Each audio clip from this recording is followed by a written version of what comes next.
বন্ধুরা good morning @তিলকবাবা 202 blog থেকে সবাইকে স্বাগতম। আজকে আমি শিলচর কালাইন রোডে ক্যামেরা ইনস্টলেশনের জন্য যাচ্ছি। আমি আর আমার ছোট্ট একটা ভাই আমাদের দোকানে। তো যাওয়ার পরে কালাইন থেকে প্রায় 30 কিলোমিটার একটু ভিতরে গ্রামটার নাম হলো বাটগ্রাম।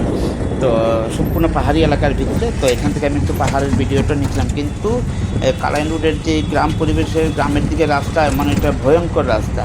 আর এত ভয়ঙ্কর, মানে আমাদের পুরা শরীর সম্পূর্ণ মানে ব্রেক ড্যান্স করছিল, মানে এত ভয়ঙ্কর। আমি ভালোভাবে ভিডিওটাও করতে পারছিলাম না, এত মানে রাস্তার কন্ডিশন খারাপ। তো এখান থেকে ওই দিকে একটা ছোট্ট একটা পাহাড়, আমি পাহাড়ের ফটোটাও তুলেছিলাম। আর কেউ যদি আমার এই ভিডিওর মাধ্যমে আমার সাথে যোগাযোগ করতে চায় বা সিসিটিভি ইনস্টলেশন করতে চায়, তো আমার এখানে নাম্বারটা দেওয়া আছে, ওই নাম্বারটার মধ্যে যোগাযোগ করতে হবে। তারপরে আমরা যেতে বহু সময় মানে একটু গ্রাম পরিবেশের রাস্তা, প্রচণ্ড খারাপ রাস্তা, ভিতরে যেতে লাগে। তো আমরা যাচ্ছিলাম যেতে তো মাঝখানে আমি একটু ফটো তুলছিলাম। কিন্তু গ্রাম পরিবেশ খুবই সুন্দর, রাস্তাঘাটগুলো একটু ভালো থাকতো তাহলে খুবই ভালো হতো।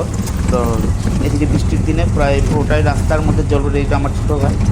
আর এর মাধ্যমে আমরা মানে যাচ্ছিলাম যেতে প্রচণ্ড একটু ভিতরেই, কিন্তু রাস্তাঘাট খারাপ কারণে মানে ভিডিওটা করতে ভালো পাচ্ছিলাম না।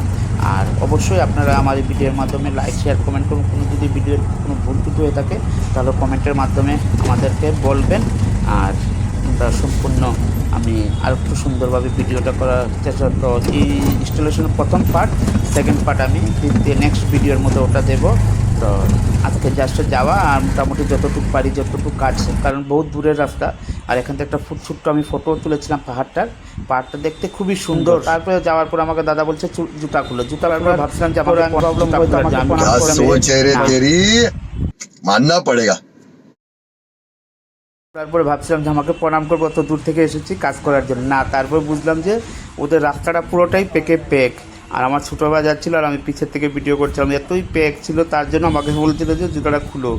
তো যাক, এটা কোনো খারাপ না। তো আমি বললাম যে আচ্ছা চলো, আমাকে মনে প্রণাম করবে যে অত দূরের থেকে এসেছি ক্যামেরা কাজ করার জন্য, কেউ আসেনি, তোমরাই এসেছো ফার্স্ট, আগে তোমাদেরকে একটা সংবর্ধনা দিয়ে প্রণাম করে। গাড়ির ব্যাটারি খারাপ হয়ে গেছে না, না রাস্তাটাই পুরোটা পেকের জন্যই আমাদেরকে বলে। কিন্তু গ্রাম পরিবেশ, ওনার দাদার বাসাও গ্রামের ভিত্তি। উনি আবার বন্ধন ব্যাংকে চাকরি করেন, বাসার সেফটির জন্য ক্যামেরাটা লাগাচ্ছিলেন গ্রাম পরিবেশের মধ্যে। তো ওনার ব্যবহারও খুবই ভালো ছিল। তারপর আমরা এদিকে গিয়ে জলের মধ্যে গিয়ে পা হাত ধুলাম। ধোয়ার পর আমাদের ক্যামেরার কাজ আমি শুরু করলাম। আমি এখানে তারগুলো ছিঁড়ছিলাম ক্যামেরা ফিটিং করার জন্য, কানেক্টার যেটা মানে লাগে পার্টসগুলো আমি লাগিয়ে দিচ্ছিলাম। আর ছোটো ভাই ওই সাইডে ক্যামেরা তার টানছিল। তো ছোট্ট এই ভিডিওর মাধ্যমে আমি আমার জীবিকার একটা কর্ম আমি তুলে ধরলাম। আর এটা হলো first part, second part next ভিডিওর মধ্যে দেখা যাবে। আর কোনো যদি ভুল ত্রুটি হয়ে থাকে আমাকে ক্ষমা করবেন। আর যারা আমার ভিডিওটা দেখছেন আমার চ্যানেলটা সাবস্ক্রাইব করবেন। আমার চ্যানেল নাম @তিলকবাবা 202 ইউটিউব চ্যানেল, আর ফেসবুক হলো মান্না দাস। তো প্লিজ সবাই ফলো করবেন, লাইক করবেন, শেয়ার করবেন। আর কোনো যদি ভিডিও কোনো ভুল হয়ে থাকে কমেন্টের মাধ্যমে বলবেন। আর যারা কেউ যদি নিজের বাসার মধ্যে সিসিটিভির কাজ করতে ইচ্ছুক, তো আমার নাম্বার দেওয়া আছে, ওই নাম্বারে যোগাযোগ করলে আমাদেরকে পেতে পারেন।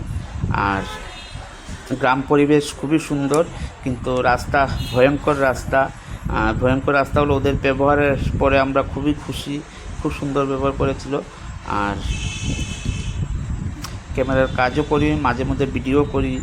আর সবাই সঙ্গে থাকুন, আর সঙ্গে থেকে আমাদেরকে সাপোর্ট করবেন আমাকে। তো আমি নতুন ভিডিও করার চেষ্টা করব, কর্মজীবিকারও, আর যতটুকু পারি। তো এখানে ছোটো ভাই ক্যামেরাগুলো লাগাচ্ছিলাম, তারগুলো লাগিয়ে দিয়েছিলাম। তো ওর মাঝখানে আমি একটু ছোট্ট ভিডিও করে নিয়ে নিলাম। তো আমার ইনস্টলেশন করছি, সম্পূর্ণ করা যায়নি, নেক্সট ভিডিও দেখা হবে।